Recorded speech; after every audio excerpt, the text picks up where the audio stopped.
타인에게 흔들리지 않고 자신을 돌보는 법. 공동의존자, 더 이상은 없다. 제30장.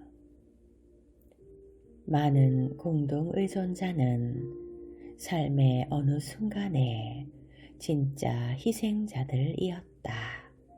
그들은 누군가의 학대, 방임, 유기, 알코올 중독 혹은 인간을 희생시킬 수 있는 수많은 상황들의 희생자들이었다. 어떤 순간에는 스스로를 보호하거나 자신의 문제를 해결할 수 없을 만큼 우리는 정말 무기력하게 살았다. 바라지 않았던 무언가가 우리의 삶에 끼어들었고 그 때문에 우리는 심하게 상처를 입었다. 슬프고 가슴 아픈 일이다.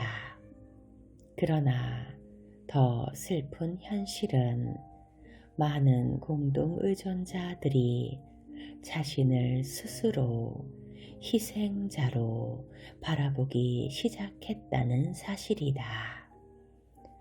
우리의 고통스러운 역사가 스스로 되풀이 된다.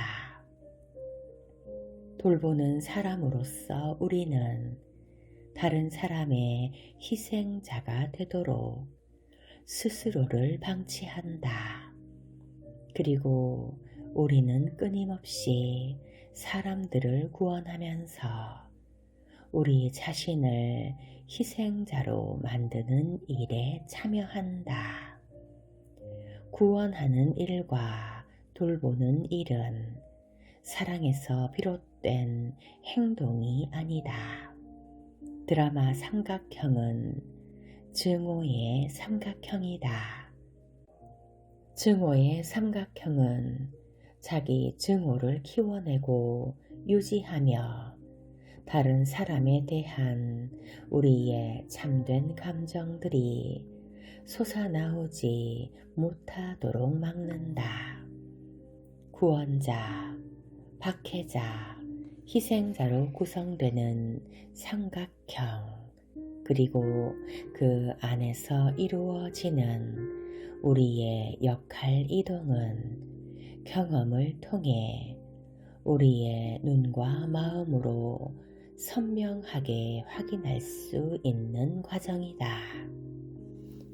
역할과 감정의 변화가 마치 우리가 대본을 읽는 것처럼 명확하고 강렬하게 다가온다. 우리는 역할을 전환할 때 그다지 강렬한 감정을 느끼지 않으면서도 순식간에 그 과정을 완벽하게 경험할 수 있다. 어떤 경우에는 그 삼각형을 완전한 모양으로 만들어내고 위험한 폭발에 이르는데 수년이 걸릴 수도 있다. 우리는 하루에도 20번을 구원할 수 있다. 많은 공동의존자가 실제로 그렇게 한다. 구원과 관련하여 한 가지 사례를 들어보겠다. 내 친구는 알코올 중독자와 결혼했다. 남편이 어디론가 사라져 술을 마시고 있을 때마다 그녀는 그를 찾기 위해 차로 시내 곳곳을 누비고 다니며 친구들에게 도움을 요청했다. 그녀의 끈질긴 추적은 그를 찾아낼 때까지 가차없이 진행되었다.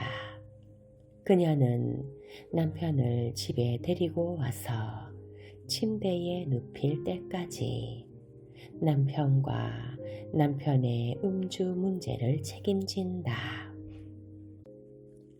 일반적으로 자애로운 마음으로 남편을 염려하며 안쓰러워했다.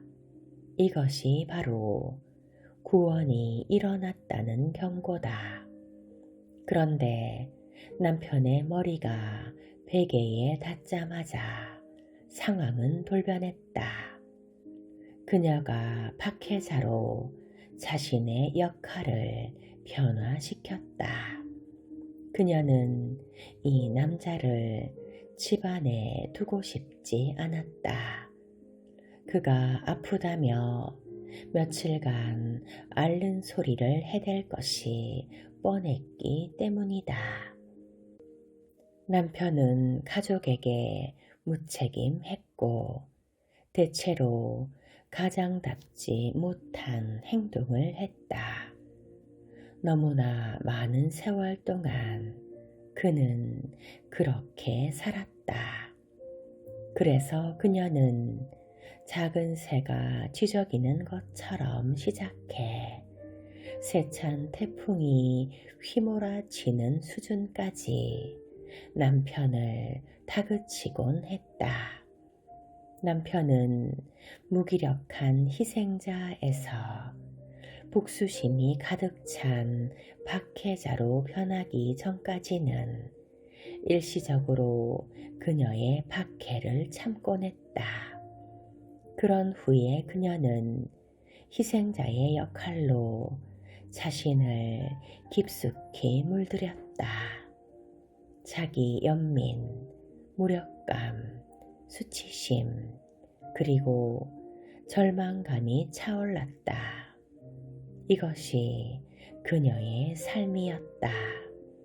그녀의 입에서 탄식이 흘러나오곤 했다. 그를 위해 나도 할 만큼 했어. 도대체 왜 나에게 이런 식으로 보답하는 걸까?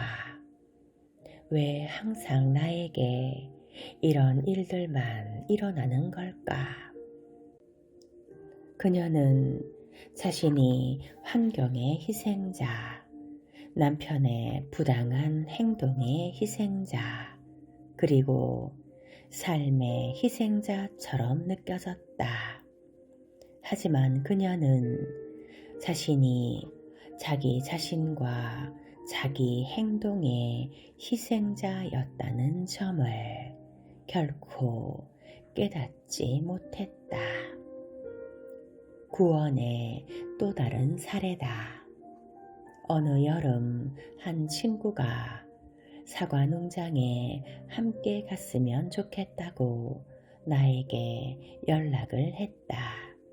사실 나도 가고 싶었고 그래서 친구와 약속을 정했다. 하지만 나는 가기로 한 그날까지 너무도 바빴다. 나는 그녀에게 전화를 했다. 차마 갈 수 없다고 말하지도 못하고 날짜를 연기했으면 좋겠다고 말했다. 나는 그녀가 경험하게 될 기분에 대해 죄책감과 책임감을 느꼈다. 이것은 또 다른 구원이 진행되고 있다는 신호다. 나는 그녀를 실망시킬 수 없었다. 나는 그녀가 스스로 자기 감정을 추스르고 책임질 수 없다고 생각했다. 그래서 나는 진실을 말할 수가 없었다. 마치 누군가의 분노가 나 때문에 일어난 것처럼 내가 진실을 말한다면 그녀가 나에게 화를 낼 거라고 생각했기 때문이다. 과도한 감정적인 책임감을 느꼈던 것이다. 가기로 한 날이 다시 다가오고 있었다. 나는 한층 더 바빠진 일정을 쥐어짜며 과수원에 가기로 했다. 정말 가고 싶지 않았다. 사과가 필요한 것도 아니었다. 우리 집 냉장고에 서랍 2칸은 이미 사과로 가득 차 있었다. 그녀의 집 앞에 차를 세우기 전 나는 이미 박혜자의 역할을 수행하고 있었다. 그녀와 함께 과수원에 가는 동안 내 속은 원망하는 마음과 신경이 곤두서는 생각들로 부글부글 끓었다. 우리가 과수원에 도착해 사과를 맛보고 매달린 사과를 구경하려고 했을 때 우리 둘 중 어느 누구도 이 상황을 즐기고 있지 않다는 사실을 분명하게 느꼈다. 잠시 후에 친구는 고개를 돌려 나에게 이렇게 말했다. 난 사실 사과가 별로 필요하지 않아. 지난주에 샀거든. 난 네가 가고 싶어 하는 것 같아서 따라온 것 뿐이야. 네 마음이 상하는 걸 난 바라지 않거든. 이 예는 내가 나의 삶을 희생하며 행했던 수천 개의 구원 중 하나일 뿐이다. 내가 이 과정을 이해하기 시작했을 때 나는 눈을 뜨고 있는 대부분의 시간을 나 자신 외에 이 사람 저 사람을 책임지며 삼각형의 톱날 같은 꼭지점 주변을 이리저리 획획 옮겨 다니며 살았음을 깨달았다. 나는 종종 구원자로서 대단한 일들을 해냈고 소소한 역할들도 감당해 왔다. 내가 맺어왔던 친구들과의 관계들을 보면 그 관계들은 구원의 궤도를 따라 움직였다. 구원의 관계 속에서 우정이 시작됐고 한동안 유지되다가 결과적으로 그 관계들이 끊어져 나갔다. 내 가족이나 내담자들과의 관계에서도 구원하는 모습들이 스며들어 있었다. 구원하는 일은 나의 이성을 마비시키고 계속 나를 혼란 상태에 머물게 했다.